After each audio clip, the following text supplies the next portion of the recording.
Hello guys, welcome back to my YouTube channel Ankit technical zone में। तो guys, आज हम बात करेंगे Redmi 9i के बारे में।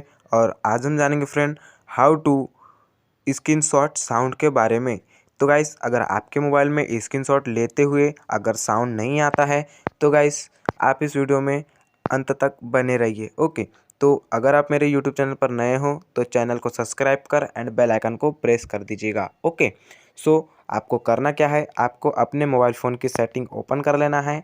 आप जैसे ही अपने मोबाइल फ़ोन की सेटिंग ओपन करेंगे, आपको यहाँ पर नीचे की ओर आना है। देन नीचे की ओर साउंड वाइब्रेशन का ऑप्शन दिखाई देगा, आप इसे क्लिक कर लीजिएगा। क्लिक करने के बाद आपको यहाँ पर नीचे की ओर आना है। देन नीचे की ओर आपको एडिशनल सेटिंग का ऑप्शन दिखाई देगा, आप इसे क्लिक कर लीजिएगा। ओके, जैसे ही आप यहाँ से क्लिक करेंगे आपको यहाँ पर स्क्रीनशॉट साउंड का ऑप्शन दिखाई देगा। यहाँ से आप इसे ऑफ है तो ऑन कर लीजिएगा। Okay, so thank you guys, मिलते हैं नेक्स्ट वीडियो में। जय माता दी।